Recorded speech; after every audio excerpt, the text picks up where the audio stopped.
salamat sa lahat ng mga organizers. Napakaganda nitong nasimulan ninyo at sana sa next celebration ng World's Children's Day, marami pang makasali. Ayan, maraming salamat sa kanila. Pero ang tingin ko, ang mas mahalagang dapat tugunan ng simbahan ay kung ano ba yung mga programa na kanilang pwedeng gawin para ma-address yung mga iba't ibang issue and crime sa cyber threats.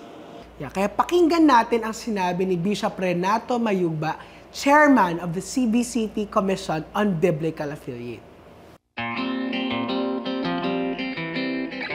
When the family is going to be attacked, and how will the family be attacked on different fronts. First is yung sa divorce, the breakup of the family, abuse of children, and yung free sex, yung infidelity. So sexuality, the abuse of the aberrations in human sexuality is the source of all this eventually. So what is the antidote? Our Lady of Fatima already told us all. Pray. And a return of the family to prayer. So, because of course, it is always going to be a diabolic enterprise. The abuse of minors, of children, is a diabolic enterprise. You never fight the devil directly face on. Talo tayo, mas matinik siya kaysa sa atin. But we go at the base, and it is in prayer, and particularly the Holy Rosary. So halos makikita natin na may correlation, the loss of a life of prayer, particularly the Eucharistic adoration and prayer. With that loss will rise all forms of criminality, violence, sexuality. So to counteract that, you have to build this up. Okay. So yun ang, 1917, Fatima, and the apparitions of Our Lady is repeatedly is the same thing. So the Holy Father picks up the right formula to counteract. It's quite subtle. It's not quite he's of course we are all concerned with that. That is why there are many protocols and guidelines for that. But we should not only be so-called reactive, but proactive. And the Holy Father's introducing this is a proactive response, the putting back value for children. So the abuse comes when there is a loss of value of children. And that is what is propagated by a consumeristic world. When children are treated like products that you sell. So that means you no longer see the full value, the true value of the child, which is a child of God.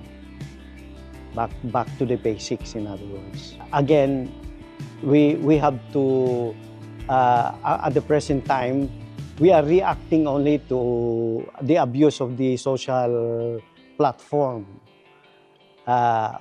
We see the Holy Father in this historic, I like to call it a historic, it's a watershed. It's a point of a ground zero for the response of these problems. No? Kasi you see, si Carlo Acutis is was a young kid, teenager, but he used the social platform for good. And we have to the Vatican II had already spoken of our engagement in the social communications, to use the social communications. As often happens, however, it is called the sons of darkness. The children of darkness are more active than the children of light. Nahuhuli tayo in the proper use of the social media or the platform. So we have to catch up constructively.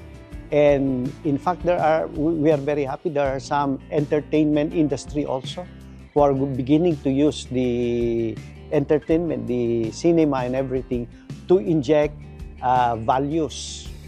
Doon tayo na natalo because in the 60s, in the 70s, when human sexuality or pornography became so rampant, and it has not been even becoming worse. The problem is hindi tayo nakakasabay sa panlaban by injecting also Christian values or Christian programs. I think the TV Maria is doing that. He has already some programmings, but it just That is our... Oo. You're producing that. Yeah, yun ang tugon dyan. Alam nyo, nakausap ko din si Sister Mary John at pakinggan naman natin ang kanyang thoughts and insights on the response of the church. Sister MJ, maraming salamat po na pinaunlakan ninyo ang aming imbitasyon. Isang napakalaking karangalan na nandito kayo ngayon at handa ninyong sagutin ang aming mga katanungan. Alam mo naman, di ako makakasay no sa aking boss, si Chichi Sangil, na ating executive director, no? Opo. Pag sinabi niya sa akin, hindi ako pwedeng mag-say no. Ayun lang. Opo, gusto namin marinig kung ano yung mga, iniisip ninyo. Kasi alam namin na perfect kayo for the episode dito sa Season 3, Episode 2, na focus sa response ng church sa ating mga cyber threats and yung issue of creating a safer cyberspace. And ang aming title nga for this episode is #Makibata. Makibaka? Wow. Makibata. Alam ko, makibaka, di ba? Opo. So may mga ilang tanong lang po ako, sister. Okay lang po ba? Oh, sure. Salamat po. So, Sister MJ, nung May 25 to 26, 2024, the World Children's Day was celebrated in Rome. And alam niyo po ba about 50,000 children from 100 different countries from all over the world came together. It's a very special celebration. And now, I really want to know what you think. How do you find the relevance of this special day for children to our advocacy here in CyberChat and Cyber Guardians PH? Well, as we all know, and I hope our audience knows also, na yung Cyber Guardian Philippines, talagang ang ating main focus is the safety of children. Ang ating binabaka yung OSAIC, Online Sexual Abuse and Exploitation of Children. Kaya very relevant yun. Pag ang Pope mismo ang nagsasabi, let us protect children, eh malaking malaking incentive yun sa mga lahat ng mga Katoliko na makinig sa atin. Pag sinasabi natin sa kanila, oy, ito nangyayari, tayo ang hub ng child prostitution online. Wala ba kayong gagawin dyan? Yes. Nung nakita nila na even the Pope pala is talagang, meron siyang talagang concern for the safety of children, malaking yung incentive sa mga kababayan, hindi lang kababayan, lahat ng mga nanonood sa atin, na talagang seryoso sila na sumama sa atin, na makibaka. Makibata. Oo, na talagang seryoso sila na talagang hindi lang sa salita, kundi sa gawa, natutulungan nila tayo paano natin mai-stop itong OSAIC. Kaya tama po kayo, the Pope speaking up about this, it's an authoritative voice. And we all listen when the Pope speaks. Oh. And not only that, you know, where did the Pope get this? Yes. From Jesus himself. Kasi, hindi ba sabi ni Jesus nung dadating yung mga bata sa kanya, tapos ayaw ng mga disipulo? Sabi na, no. You let them come to me. Yes. At kinalong pa niya, di ba? At sabi niya, for such is the kingdom of heaven. At isang scripture passage na talagang nasa puso ko, sabi ng scripture, if anyone scandalizes one of these little ones that believe in me, it is better that a millstone is hung around the neck of that person and drowned in the depths of the sea. Wow! Ang bigat, di ba? And I think that is at the back of the mind of the Pope. Makikita niya yung talagang pagmamahal ni Jesus sa mga children. Because of such is the kingdom of heaven now. Yes, sister. I think that is his inspiration for that. Yes po. And sister, sana po, this is a sign of the Catholic Church's more active involvement in the fight to combat OSAIC. Not just in the Philippines, but all over the world. So, sister, given that thought, what do you think should the church do to help in the nurturing of safer homes and schools for children? First of all, alam natin may CBCP, di ba?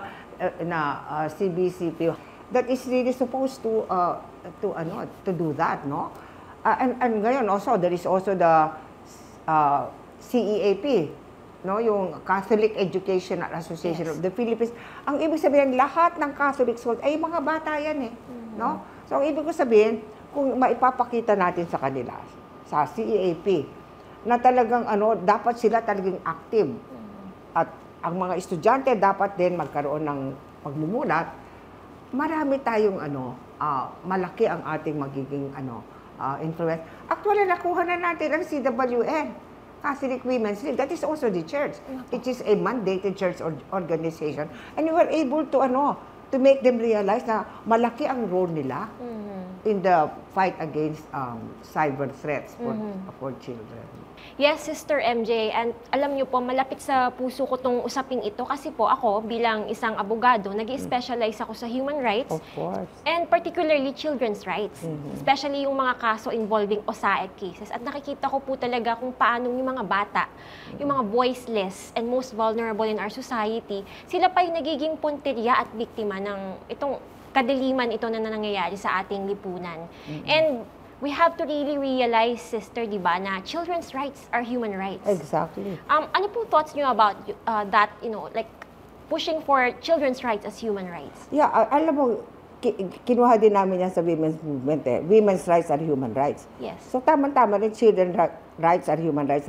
But ang malungkot, hindi natin masyadong ina-emphasize ang children's rights. Puro obey your adults. Yes. Dapat sabihin na should be a education of children's rights na ang punto nito, hindi lahat ng sinasabi ng elder sa inyo ay tama. You do not have to obey everything that older people tell you. Yes. Titingnan ninyo kung nakikita nyo na medyo meron kayong duda na masama yung pinapagawa sa inyo, hindi kasalanan yung hindi kayo mag-obey. Yes. Kasi ngayon ang in-emphasize natin, obedience. Di ba? Opo. No, but they should disobey pag ang pinapagawa sa kanila ay masama. Nasasabi ba natin sa mga bata yan? Yes. I think that should be a part of education.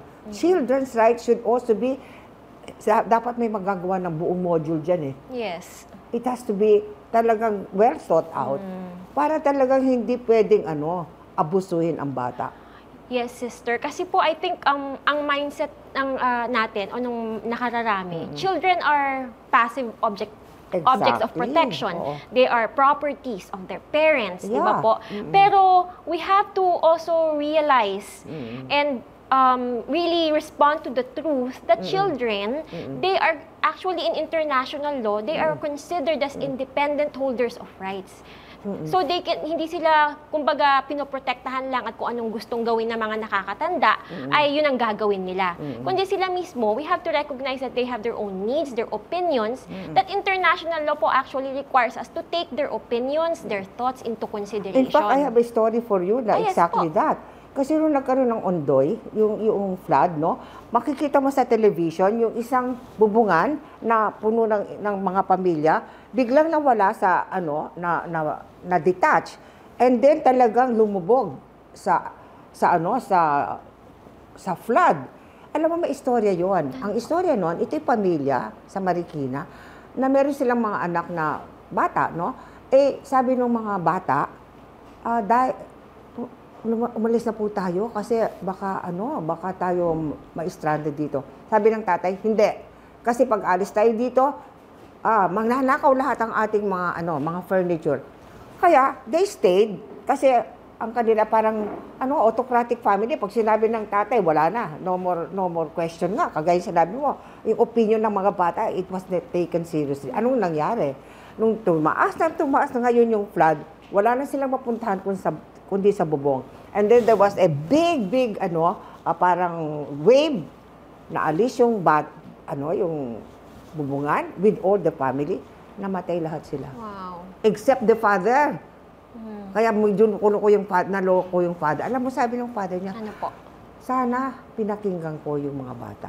Exactly what you are saying. Yes. No? Yes. I mean to say, if you are in a family, kung may pupuntahan kayo, dapat naman tanungin mo, gusto niyo bang pumunta doon? Di ba? Yes, sister. Sister, I think kasi often we underestimate children. But children know more than what they think or what we think they do. They Exactly. feel more, they understand things deeper than what we think they can understand. That's And true. we have to, give them that due recognition that they deserve. Pero yun na nga, yung kanilang right way of thinking, naku-confuse sila, especially sa OSEC. Kasi ito nanay nila. Opo. O pinapagawa sa kanila dito. O, ay, naiisip niya, pero mali. Pero bakit pinapagawa ng nanay ko? I suppose may nanay, ang nanay ko, dapat mahal ako. Doon kayo nagkakaroon ng trauma ang bata. Opo. Kasi hindi niya mai-put together yung alam niya na pagmamahal at yung pinapagawa sa kanya ng nanay niya. Di ba? Tama po. Kaya nga po yung mga naging kliyente ko, na mga naging biktima ng OSAEC, na kikita ko kung paano sila nagsasuffer ng tinatawag naming complex trauma. Exactly. Kasi hindi lang po yung pag-abuso yung nagiging source ng trauma, kundi yung kanilang realidad, bakit ginaganito ako ng magulang ko. Mahal ko naman ang mama ko, pero ba't niya ako ginaganito? Susundin ko ba siya? And then, of course, another source of trauma, pag nasa korte na po sila, we have to ask them to talk against their parents, and minsan napakahirap po ito para Of sa mga course, bata. oo. So, talagang complex nung pinagdadaanan ng mga survivors ng At saka ano mo OSAEC. yung ating problema nga sa CGPH? Anong klaseng healing? Anong klaseng psychological help ang maibibigay? Napaka-deep Opo. ng trauma, no? So you cannot just have 1 or 2 months tapos papalabasan mo na siya. Opo. Ay, yun ang aming concern, ating concern sa GPH. Anong klaseng therapy, anong klaseng psychological help ang maibibigay mo sa mga bata na sobra-sobra yung kanilang trauma, deep na deep. No?